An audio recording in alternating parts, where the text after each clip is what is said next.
Hola, ¿qué tal? Hoy día vamos a leer el tema de fisiología, transporte de gases, específicamente el subtema de curva de disociación de dióxido de carbono, ¿no? Para esto mantenemos un pequeño gráfico y dos puntos. Ya. Para empezar, tengamos en cuenta lo siguiente, que la curva de disociación de dióxido de carbono no hace más que medir la cantidad de dióxido de carbono en sangre. Pero ¿en qué unidad de medida se mide? Pues bueno, dióxido de carbono se mide en cuánto volumen por ciento. Hay un parámetro establecido que es de 50 volumen por ciento. O sea que la concentración total de dióxido de carbono en sangre va a ser aproximadamente de 50 volumen por ciento. Pero esta cantidad, volumen por ciento de dióxido de carbono, dependerá de las presiones parciales de dióxido de carbono en las distintas áreas que se vaya a encontrar. Para entender mejor esto, pongamos el siguiente ejemplo. Este es un alveolo. Este es un capilar. Este es otro capilar. Y este es tejido. Entonces, tengamos en cuenta lo siguiente y mantengamos las presiones parciales de dióxido de carbono. Tanto a nivel de capilar, que es venoso, que es aproximadamente de 45 milímetros de mercurio, y presión de parcial de dióxido de carbono a nivel eh, alveolar, que es aproximadamente 40 mmHg. Entonces, este va a ser un extremo venoso y este va a ser un extremo arterial. Y va a ser con esto, ¿no? Extremo arterial y extremo venoso. Entonces, si 50 es el volumen por ciento total de dióxido de carbono, que va a depender de las fluctuaciones de la presión parcial de dióxido de carbono, tengamos en cuenta lo siguiente, que en el extremo venoso, como nos indica aquí, va a haber una presión parcial de carbono de 45 milímetros de mercurio y acá una presión de 40. ¿Qué es lo que pasa? Que por gradiente de concentración el dióxido de carbono va a transportarse hacia el alveolo por menor concentración de este gas y va a pasar con una concentración de 40. Ahora, acaba ya con 40, ¿no? Ya llegó 40, pero el tejido que tiene aproximadamente 45 va a sumarle a 45, llegando a este ciclo. ¿Qué es lo que pasa? De que el total indicamos de que era 50 volumen por ciento y de que este dependía de las concentraciones o las fluctuaciones de la presión parcial de dióxido de carbono. Cuando la presión parcial de dióxido de carbono se encontraba aumentada, o sea, en 45 mmHg, indicaríamos de que va a haber una mayor concentración de dióxido de carbono. ¿En qué? En sangre. ¿Por qué? Porque el tejido acaba de cargar, los tejidos acaban de cargar y eliminar los desechos gaseosos a la sangre de dióxido de carbono, ya habiendo utilizado el oxígeno. Entonces, al cargarlo, vamos a ir a una concentración parcial de oxígeno de 45 milímetros de mercurio. Y una vez que se haya retirado, indicaríamos de que este dióxido de carbono se ha eliminado al alveolo y el alveolo dirigido hacia el medio externo. Entonces, indicaríamos que bajaría hasta 40 milímetros de mercurio. Entonces, ya tenemos dos valores de la presión parcial de dióxido de carbono. Indicábamos de que 45 había un aumento del volumen por ciento de dióxido de carbono, que es de aproximadamente 52 volumen por ciento, cuando hay una carga de tejido hacia capilares. Y cuando hay una descarga desde capilares, alveolos y medio externo, se va a disminuir los niveles de dióxido de carbono hasta 48. Viendo la diferencia, indicaríamos que hay un intervalo de 4 volumen por ciento, quedando más o menos un promedio de 50 volumen por ciento.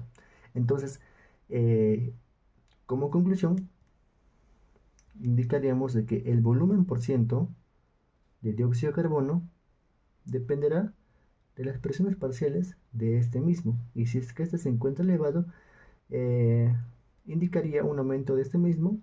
Y si es que se encuentra disminuido, indicaría un descenso de este mismo. En la curva indicamos lo siguiente, que a 52 volumen por ciento habrá un aumento o será directamente proporcional con la presión parcial de oxígeno, que indicaría más o menos el punto de 45 milímetros de mercurio. Y si se disminuye hasta 40, bajará hasta 48 vol por ciento.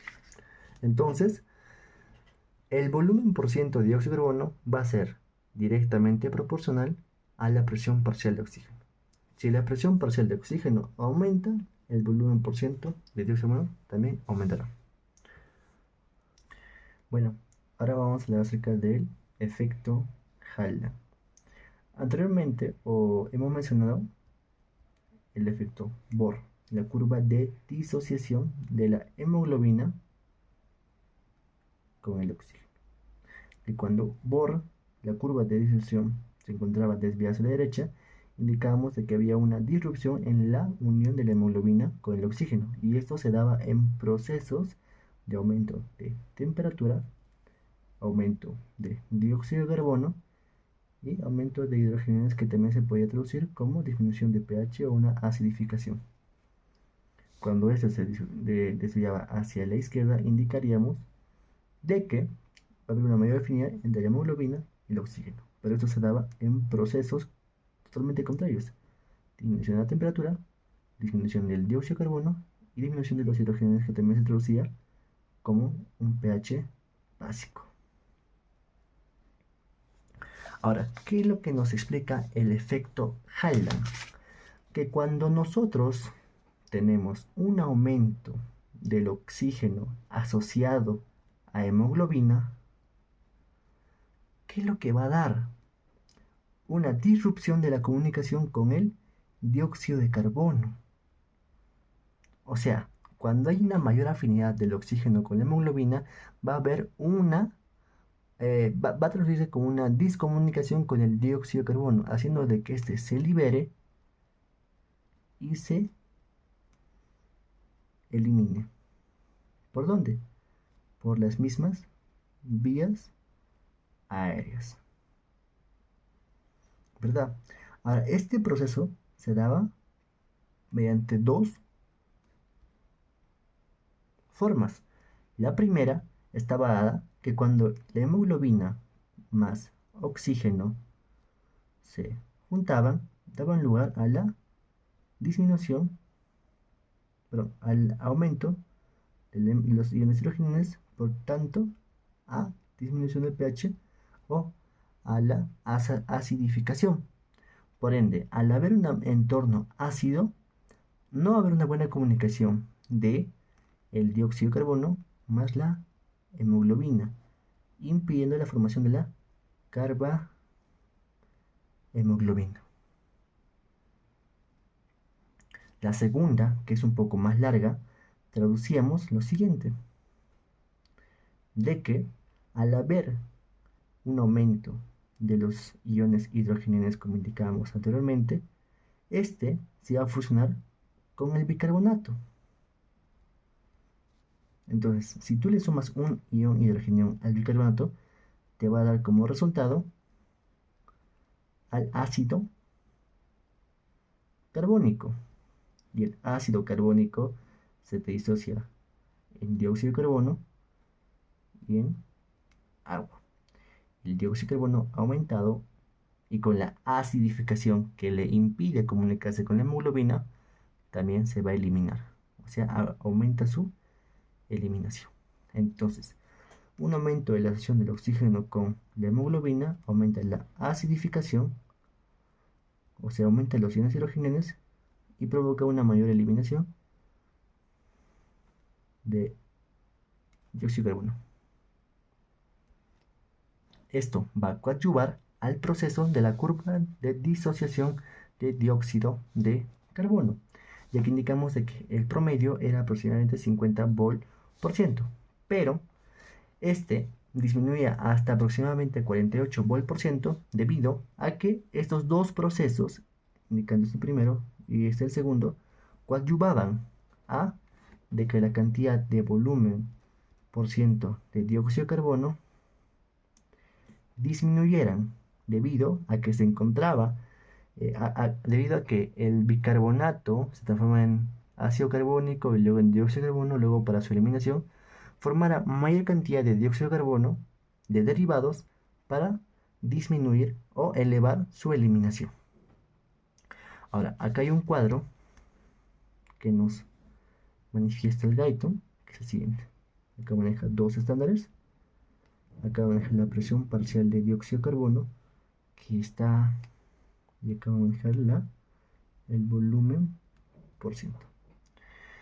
Entonces, indicamos lo siguiente. Acá vamos a entrar esto.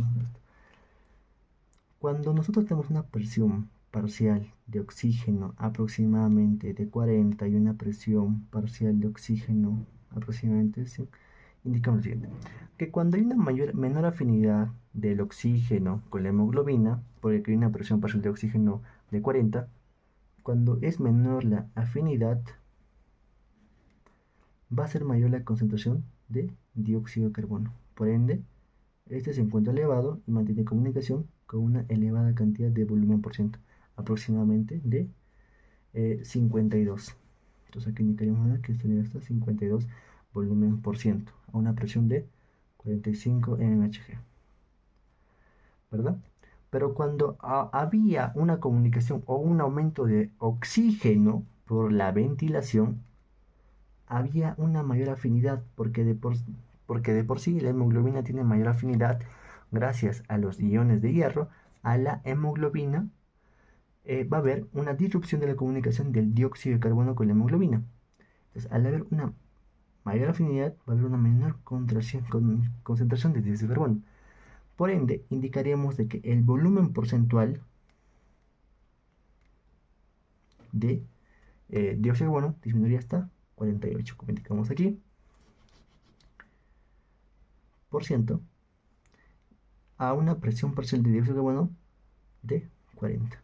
Entonces, en conclusión, indicaríamos de que cuando haya una mayor cantidad, una menor cantidad de oxígeno, va a haber una mayor concentración de dióxido de carbono. Por ende, el volumen porcentual de dióxido de carbono va a ser mayor, llegando hasta 52, a una presión parcial de 45 milímetros de mercurio.